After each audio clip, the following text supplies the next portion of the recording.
Hello मेरे प्यारे छात्र एवं छात्राएं, मैं संदीप ठाकुर। आप देख रहे हैं माँ संस्कृत गंगा यूट्यूब चैनल। तो फ्रेंड्स, आज का जो अध्याय है वो चैप्टर संख्या 2 है और गोधली भाग 2 से लिया गया है। और आप अगर 10th क्लास में हैं तो आपके लिए चैनल बिल्कुल 100% सही है। आप अंत तक बने रहें। अगर कोई भी तरह का दिक्कत हो तो आप नीचे कमेंट करके बता सकते हैं या पूछ सकते हैं। तो फ्रेंड्स, अंत तक बने रहें। अगर कोई भी तरह का समस्या हो तो आप नीचे में जो कमेंट है उसमें आप लिख सकते हैं, भर सकते हैं। तो फ्रेंड्स, आज हम जो बताने जाएंगे वो चैप्टर संख्या 2 है। जिस चैप्टर का जो नाम है वो है 20 के दांत। ठीक है। इसका जो लेखक है वो है नलिन बिलोचन शर्मा। यानी कि 20 के दांत के जो लेखक करता है वो है नलिन बिलोचन शर्मा। इसमें नाखून क्यों बढ़ते के बारे में बताया गया है। तो फ्रेंड्स, अंत तक बने रहें और इस अध्याय का पूरा लुत्फ़ उठाइए। अगर कोई भी तरह का दिक्कत हो या डाउट हो तो हमारे इस चैनल के माध्यम से पूछ सकते हैं और समझ सकते हैं।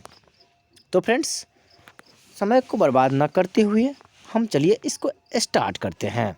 चलिए फटाफट बन रहे। चलिए, प्रश्न संख्या आपके सामने में मिल गया होगा। एक है 20 के दांत। कहानी की रचयिता कौन है? ए अमरकांत, बी विनोद कुमार शुक्ल, सी नलिन बिलोचन शर्मा, डी यतीन्द्र मिश्र। 20 के दांत के जो लेखक करता है वो है नलिन बिलोचन शर्मा। इसका मतलब ऑप्शन नंबर क्या है? सी सही है। चलिए प्रश्न संख्या आगे बढ़ जाते हैं।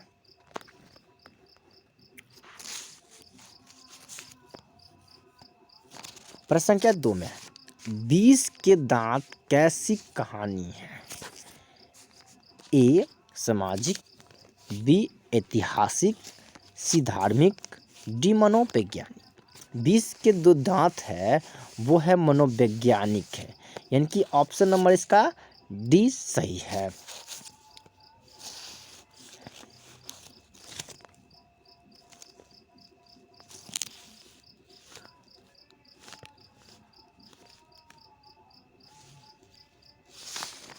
प्रश्न संख्या 3 है 20 के दांत समाज के किस वर्ग की मानसिकता को उजागर करती है?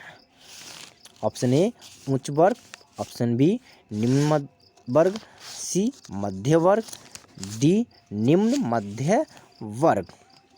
तो 20 के दांत समाज के जो है वो मध्य वर्ग को उजागर करती है। यानी कि ऑप्शन नंबर क्या है इसका? सी वाला बिल्कुल सही है। चलिए प्रश्न संख्या 4 20 के दांत पाठ की कौन सी विधा है? ए निबंध, बी व्यक्तिचित्र, सी कविता, डी कहानी। तो 20 के दांत जो है वो एक तरह की कहानी है। यानी कि ऑप्शन संख्या जो है वो डी है सही।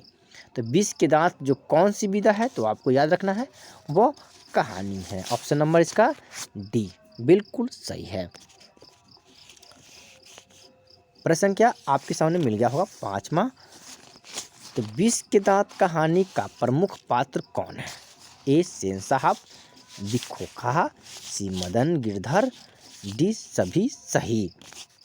तो 20 के दांत का कहानी का जो प्रमुख पात्र है वो है खोखा है, यानी कि कासू। इसका जो प्रमुख पात्र जो होता है मेन हेड होता है वो है कासू, और यानी कि खोखा पर ही बनाया गया है। ठीक है।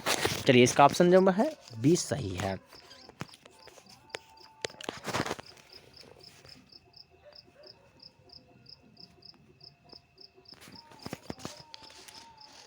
प्रश्न संख्या आपको 6 मिल गया। गिरधर का बेटा कौन था? ए खोखा, बी कासू, सी मदन, डी आलो। गिरधर का जो बेटा था वो था मदन था। मदन के पिताजी का क्या नाम था? तो गिरधर लाल। और गिरधर का बेटा कौन है? तो मदन। तो याद रखिए, क्वेश्चन कहीं से भी आपको फंसा के पूछ सकता है। तो इसका जो आंसर है गिरधर का जो बेटा था वो था मदन था। ठीक है। ऑप्शन नंबर सी मार लीजिएगा। प्रश्न संख्या 7 है गिरधर लाल सेन साहब की फैक्ट्री में क्या था? एक किरानी, बी ड्राइवर, सी अकाउंटेंट, डी इनमें से कोई नहीं। गिरधर लाल जो सेन साहब की फैक्ट्री में एक तरह का किरानी था। इसलिए इसका जो ऑप्शन नंबर है वो ए सही है, किरानी था। ठीक है। प्रश्न संख्या 8, सेन साहब की नई मोटर कार किस रंग की थी? सेन साहब की एक ए है सफ़ेद, बी काली, सी नीली, डी लाल। सफ़ेद सेन साहब की जो कार थी, नई कार जो थी, चमचमाती हुई नई कार जो थी वो काली रंग की थी और यह 7,500 से लिया गया था आपको। ठीक है। तो इसका जो ऑप्शन संख्या जो है वो ए सॉरी बी है, वो काली रंग की, इसका मार लीजिएगा। ठीक है। तो सेन साहब की नई मोटर कार जो थी वो काली रंग की थी। ठीक है। प्रश्न संख्या आपको मिल गया होगा अगला 9वां।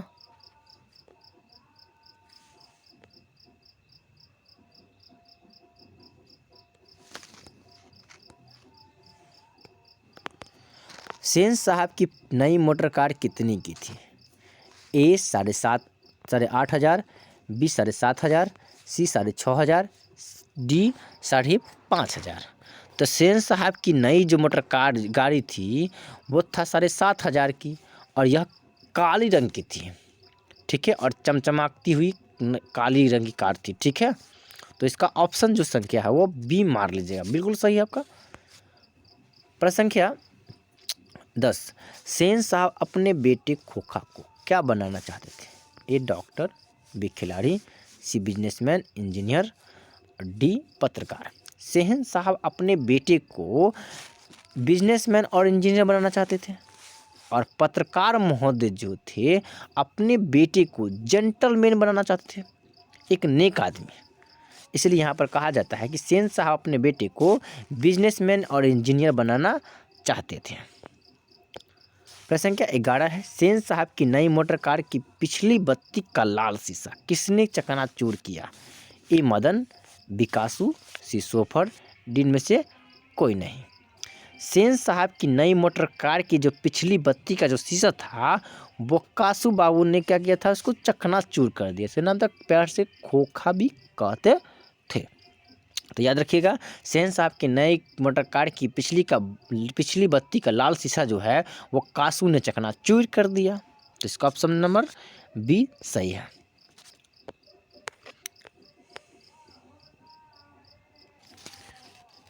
प्रश्न संख्या 12 है, सेन साहब की आंखों का तारा कौन था? एक कार, बी खोखा, सी खोखी, डी उपयुक्त सभी। तो सेन साहब का जो आंखों का तारा था एक ही था, पता ही है। सेन साहब का आंखों का तारा कौन था? तो खोखा। तो इसका जो ऑप्शन संख्या है वो आपका बी मार लीजिए, आंख बंद करके मार लीजिए, कोई दिक्कत नहीं है। प्रश्न संख्या 13, सेन साहब किस तरह के आदमी थे? ए अहंकारी, बी तानाशाही, सी मूर्ख, डी विद्वान। सेन साहब जो थे वो तानाशाही आदमी थी, तुरंत बाद में अपना अहंकार पैदा, मतलब अपने आप में उठता था। इसलिए याद रखिएगा, सेन साहब जो थे वो अहंकारी आदमी थे, इसलिए इसका ऑप्शन जो है वो बी मार लीजिएगा। ठीक है। प्रश्न संख्या 14, मदन किसका बेटा है? अभी हम बताए थे, पीछे बताए हुए हैं। ठीक है। आपको याद होगा तो आप पूछे गिरधर लाल का बेटा कौन था? तो मदन था। तो याद रखिए, यहाँ पर पूछ दिया है मदन किसका बेटा है? ए सेन साहब, बी गिरधर, सी सोफर, डी अखबारनीस को, मतलब पत्रकार महोदय को। तो इसका जो ऑप्शन संख्या है वो बी मार लीजिएगा। ठीक है। बता दिए हैं पीछे।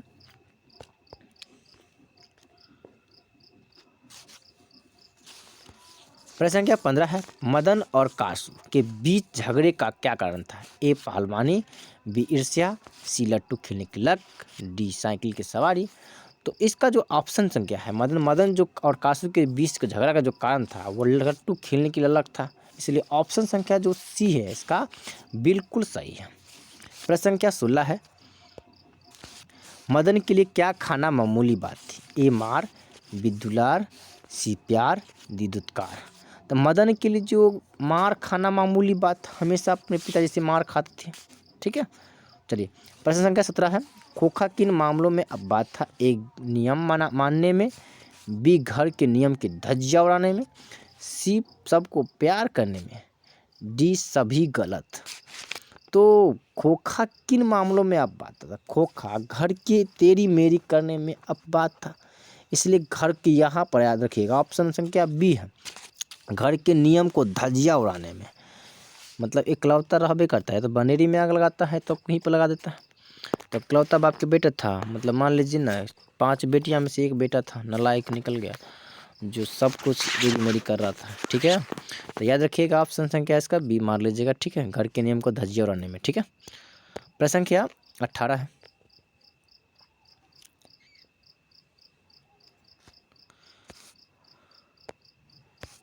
खोखा के दो दो दांत किसने तोड़े? ए कासू, बी मदन, सी गिरधरलाल, डी सेन साहब। खोखा के जो दो दो दांत तोड़े थे वो मदन ने तोड़े थे। ठीक है, इसका ऑप्शन संख्या बी मार लीजिएगा, बिल्कुल सही है। प्रश्न संख्या 19 में है, मैं तो खोखा को इंजीनियर बनाने जा रहा हूँ, यह कथन किसका है? ए सेन साहब, बी मिस्टर सिंह का, सी गिरधरलाल, डी मुखर्जी साहब। अब देखिए खोखा जो है वो किसका बेटा था? तो वो सेन साहब की बेटा है, और सेन साहब अपने बेटे को इंजीनियर बनाना चाह रहा था। तो इसीलिए याद रखिएगा, मैं तो अपने बेटे को इंजीनियर बनाता हूँ, ये खोखा किसका बेटा है? आपको याद रखना है कि सेन साहब का बेटा है, इसलिए आपको सेन साहब में टिक मार लेना है। तो याद रखिए बिना आँख बंद करके मार लेना है, इसलिए सेन साहब का ये कथन था। ठीक है, चलिए प्रश्न संख्या 20 है, सीमा, रजनी, आलो, शेफाली, आरती पांचों किसकी बहन है? ए मदन की, बी खोखा की, सी लेखक की, डी सेन साहब की। चलिए यहाँ पर एक और क्वेश्चन होगा कि सेन साहब के बेटे का नाम क्या है? तो सीमा, रजनी, आलो, शेफाली, आरती। ठीक है, ये सब बोलना है। अगर पूछेगा कि सीमा, रजनी, आलो, शेफाली, आरती यह किसकी बहन है, तो आपको याद रखना है यह खोखा यानी कि कासू की बहन है। ठीक है, प्रश्न संख्या अब 21 में चलेंगे। 18 फरवरी 1916 नलिनी विजय शर्मा का जन्म कब हुआ था? ठीक है, नलिनी विजय शर्मा का जन्म कब हुआ था? 18 फरवरी 1916 में, बी 2 फरवरी 1907 में, सी 22 अप्रैल 1925 में, डी 10 अक्टूबर 1912 में। तो नलिनी विजय शर्मा का जो जन्म हुआ था वह हुआ था 18 फरवरी 1916 ईस्वी को हुआ था, पटना के बंदर घाट में हुआ था, इसी वो कहीं। ठीक है, चलिए तो समझ गए, नलिनी विजय शर्मा का जो जन्म हुआ था वह हुआ था 18 फरवरी 1916 ईस्वी को हुआ था, इसलिए याद रखिएगा इसका ऑप्शन नंबर ए सही है। प्रश्न संख्या 22 में देखते हैं, महल और झोपड़ी वालों की लड़ाई में अक्सर महल वाले ही जीतते हैं, पर उसी हालात में जब दूसरे झोपड़ी वाले उनकी मदद अपने ही खिलाफ करते हैं, तो इस पाठ की पंक्ति क्या है?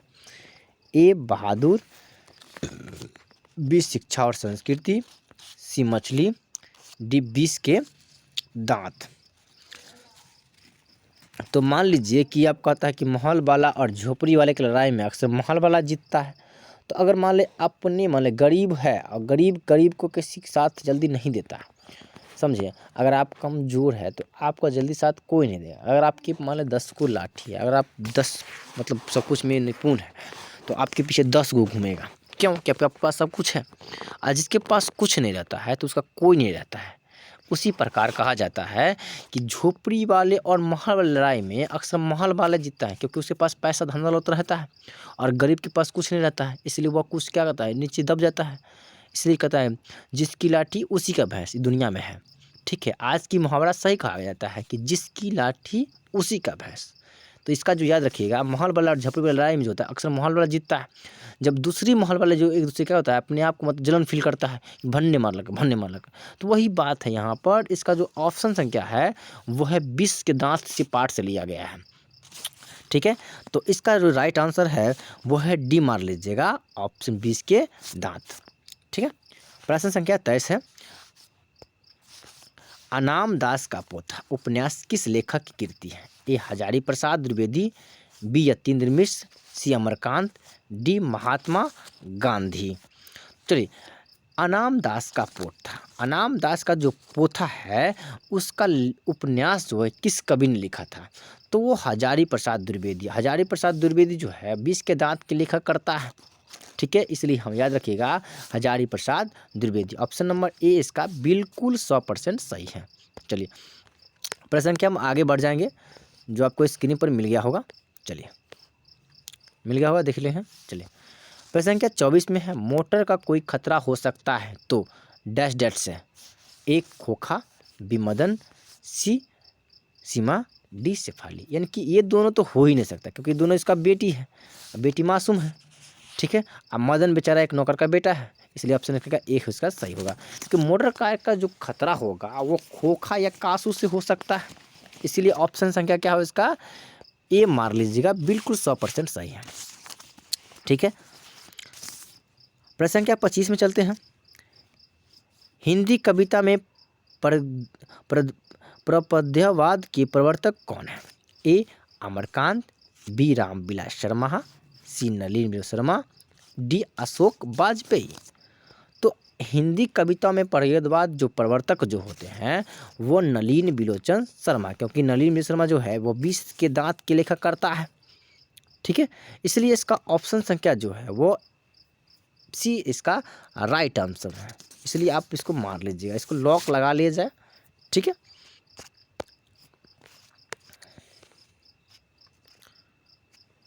प्रश्न संख्या 26 में है। आलोचकों के अनुसार प्रयोगवाद का वास्तविकरण किनकी कविताओं से हुआ था? ए हजारी प्रसाद द्विवेदी, बी नलिनी बिलोचन शर्मा, सी अमरकांत, डी अशोक वाजपेयी से। कहता है कि आलोचकों के अनुसार वास्तविक प्रारंभ किनकी कविताओं से हुआ था? तो वह है नलिनी बिलोचन शर्मा की कविता से हुआ था शुरुआत, यानी कि इसका ऑप्शन संख्या क्या होगा? बी, बिल्कुल 100% सही है। प्रश्न संख्या 27 में है। झोपड़ी वाले और महल की लड़ाई में अक्सर कौन जीतता है?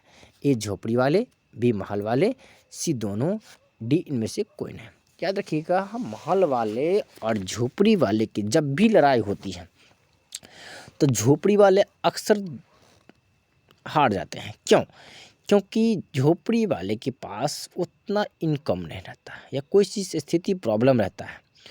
अगर मान लीजिए ऊपर से गार्जियन का दबाव रहता है जिसकी वजह से उसको सब कुछ सहना पड़ता है, और अमीर बाप के बेटे को कुछ नहीं सहना पड़ता है। वो तो कहते हैं हाँ फन्ने मार का है, कोई दिक्कत नहीं है, चलो हम फरिया लेंगे, मतलब इस तरह से मन बढ़ा देते हैं। तो जिसमें इस वजह कहा जाता है कि गरीब वाला हार जाता है और अमीर वाला क्या होता है?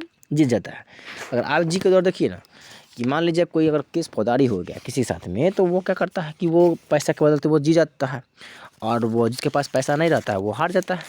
तो यही बात है ना, अमीरी और गरीबी के बीच में यही फासला है, इसलिए अमीर आदमी जीत जाते हैं और गरीब आदमी हार जाते हैं। तो याद रखिएगा, झोपड़ी और महल की लड़ाई में अक्सर महल वाले ही जीतता है। ये कहावत भी सही है, गजब गजब की बात है। तो याद रखिए, इसका ऑप्शन जो है वो बी नंबर का बिल्कुल सही है, 100% सही है। तो फ्रेंड्स, आज आपको समझाने में कोई तरह का दिक्कत हुई हो तो आप नीचे कमेंट करके बताइए। फ्रेंड्स, अगर इस चैनल पे आप बने रहें, अगर इस चैनल पे लाइक दीजिए, अगर आपको वीडियो पसंद आए हैं तो एक लाइक दीजिए और इस चैनल को सब्सक्राइब कर लीजिए, और साथ में जो बेल आइकन का घंटी है वो भी दबा लीजिए, ताकि आने वाला वीडियो जो है वो आपके पास जल्द से जल्द पहुंच पाए। तो आशा करते हैं फ्रेंड्स ये सब आप काम कर लीजिएगा। तो फ्रेंड्स, तो समय को बर्बाद ना करते हुए फ्रेंड्स मिलते हैं नेक्स्ट वीडियो में। तब तक लिए जय हिंद, जय Bharat. Thank you for watching my dear friends, love you, bye bye, see you.